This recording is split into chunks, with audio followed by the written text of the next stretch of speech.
ভাইয়া, ও ভাইয়া, এটা তুমি আমাকে কোথায় নিয়ে এসেছো?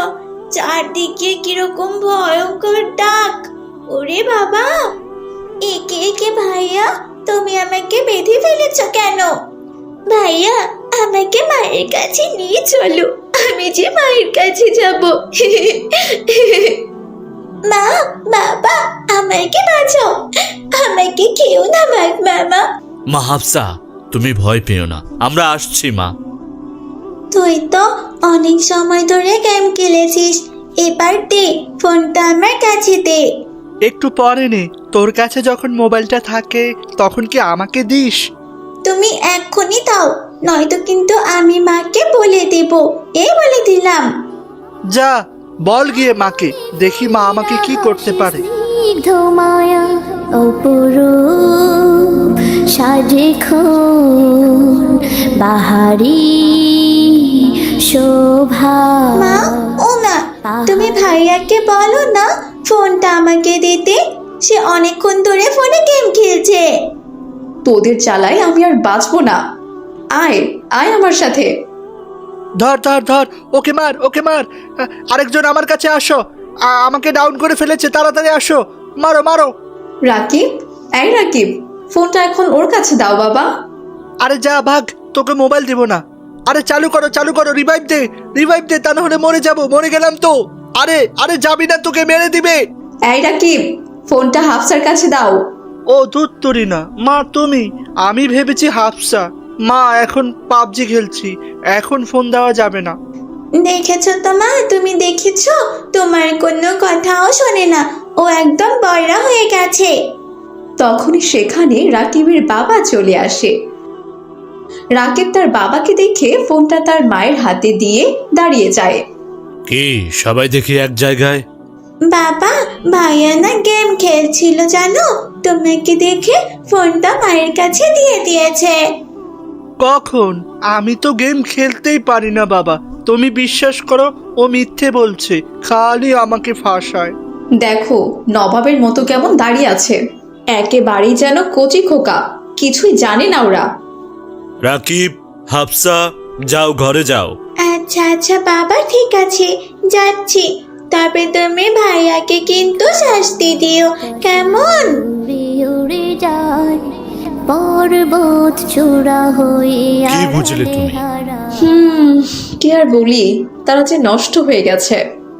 নষ্ট হয়নি, নষ্ট তুমি করেছ। তোমরা মায়েরা ছেলে মেয়েকে হাতে ফোন ধরিয়ে না দিলে তারা নষ্ট হয় না। আমাকে কেন ভয় পায় জানো? কারণ আমি ওদের ফোন হাত থেকে কেড়ে নিই। ওদের এই বয়সে ফোন হাতে দিলে ওরা নষ্ট হয়ে যাবেই। আমি কি আর করব বলো, এই ফোন না হলে যে ওরা খাবার খেতে চায় না, আবার পড়তেও বসতে চায় না। তুমি সবসময় শুধু আমারই দোষ দাও, এখন আমি কি করব বলো তো? এই ফোনের জন্য একদিন অনেক বড় বিপদ হতে পারে। ফোন থেকে তাদেরকে দূরে রাখো, বিপদ ঘটতে সময় লাগে না। এখন আমাকে খাবার দাও। জানিস রায়হান, কাল যে ম্যাচটা খেলেছিলাম সেই জমেছিল, একাই পুরো স্কোয়াড শেষ করে দিয়েছিলাম, এরপরে বাবা চলে আসছে। আরে বলিস না, আমার বোনটার জন্য খেলতেই পারছি না, খালি ডিস্টার্ব করে। আমার বোন হাফসাও তো এটাই করে, ওর জন্য মোবাইলটা মন ভরে চালাতে পারে না। আমার বোন না হলে জঙ্গলে নিয়ে বাঘের মুখে দিয়ে আসতাম, তাহলে আর ভাগ দিতে হতো না। এই কথা শুনে রাকিব মনে মনে ভাবতে লাগলো, আসলেই তো, আমি যদি কাউকে না জানিয়ে হাফসাকে জঙ্গলে নিয়ে গিয়ে ওকে বাঘের মুখে দিয়ে আসি, তাহলে তো আমি ফোনটা একাই চালাতে পারবো। কিরে, কি ভাবছিস? না, আমারও ইচ্ছে করছে হাফসাকে এক্ষুনি জঙ্গলে নিয়ে রেখে আসি। তারপর রাকিব ও রায়হান যার যার বাড়িতে চলে যায়। যেই ভাবা সেই কাজ। রাকিব বাড়িতে গিয়ে হাফসাকে বলল, বোন চলো, তোকে আজকে একটা জায়গায় নিয়ে যাব, অনেক সুন্দর, ফল ফুল, পাহাড়, পশু পাখি, তুই কি যাবি আমার সাথে? হাফসা ছিল ছোট মানুষ, সে তার ভাইয়ের কথায় রাজি হয়ে গেল। হ্যাঁ ভাইয়া, আমাকে তুমি নিয়ে চলো, দুই ভাই বোন চলো ঘুরে আসি, চলো চলো। তারপর হাফসা ও রাকিব জঙ্গলের অনেক গভীরে গিয়ে পৌঁছায়। ভাইয়া, ও ভাইয়া, কোথায় নিয়ে এসেছো? চারদিকে কিরকম ভয়ঙ্কর ডাক! ওরে বাবা! আর একটু সামনে চলো, দেখবো ওখানে অনেক ফুল আছে। ভাইয়া, ও ভাইয়া, আমার যে খুব ভয় করছে। এই জায়গাটা অনেক নিশ্চুপ। আমার আমার অনেক ভয় করছে। বোন, তোমাকে কি একটা জাদু দেখাবো এখানে? তুমি কি একটা জাদু দেখবে? হ্যাঁ, আমি জাদু দেখবো ভাইয়া। কিন্তু আমার তো অনেক ভয় করছে ভাইয়া। তাহলে এই গাছটার সাথে দাঁড়াও। এই যে ভাইয়া, আমি দাঁড়িয়েছি। এবার চোখ বন্ধ করো। তারপর রাকিব তাকে বেঁধে ফেলে। একে একে ভাইয়া, তুমি আমাকে বেঁধে ফেলেছ কেন? চুপ কর, তোকে এই জঙ্গলেই থাকতে হবে। আমার কথার অবাধ্য হলে এটাই তোর শাস্তি। তুই বেঁচে থাকলে আমি মোবাইল চালাতে পারবো না। এখন আর কাউকে ভাগ দিতে হবে না। হা হা হা। ভাইয়া, তুমি আমার বাঁধন খুলে দাও না ভাইয়া। আমি আর এখন থেকে তোমার কাছ থেকে মোবাইল ফোন নিব না, সত্যি বলছি।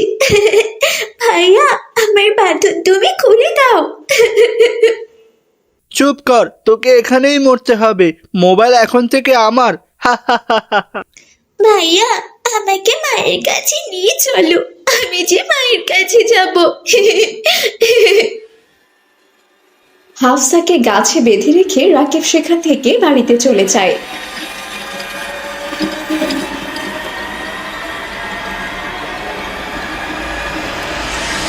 ভাইয়া, ও ভাইয়া, তুমি এতটা পাষাণ হইও না। আমাকে আমাকে তোমার সাথে নিয়ে চলো। আমাকে ছেড়ে কোথাও যেও না। বেশ কিছুক্ষণ পর রাকিব, সন্ধ্যা হয়ে গেল। তোর বোনকে তো দেখছি না, কোথায় যে গেল মেয়েটা? এই হাফসার বাবা, হাফসা তো কখনো এরকম দেরি করে না, আজকে আবার কোথায় গেল? আমি মরিয়মদের বাড়িতে গিয়ে দেখি। রায়হান, মরিয়ম, হাফসাকে তোমরা দেখেছ? তোমরা কি হাফসার কোনো খবর জানো?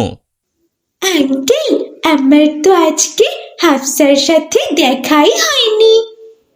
আঙ্কেল, রাকিবকে জিজ্ঞেস করেছেন? আমার তো রাকিবের উপর সন্দেহ হয়। কেন কেন? ও আমাকে বলেছিল তাদের ভিতর নাকি ফোন নিয়ে বেশ ঝগড়া হয় সব সময়। হ্যাঁ, হয়তো আজকেও হয়েছে।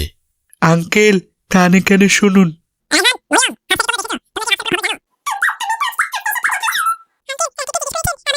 কি এই ব্যাপার?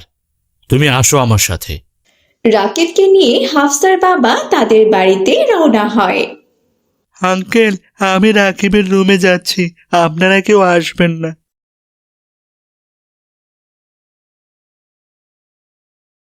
কিরে রায়হান, তুই আমাদের বাড়িতে কেন হঠাৎ?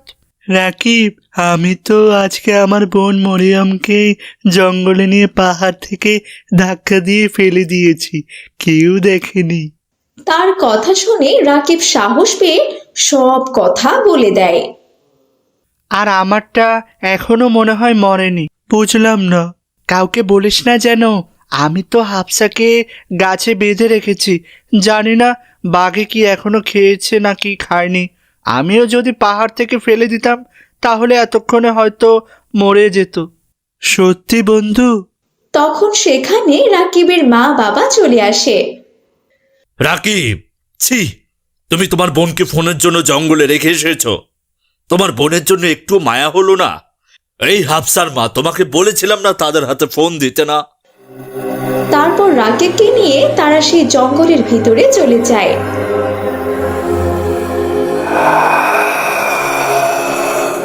মা, বাবা, আমাকে বাঁচাও।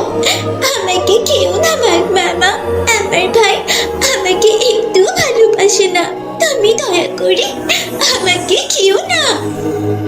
বাঘ আস্তে আস্তে তার দিকে আগাতে লাগলো।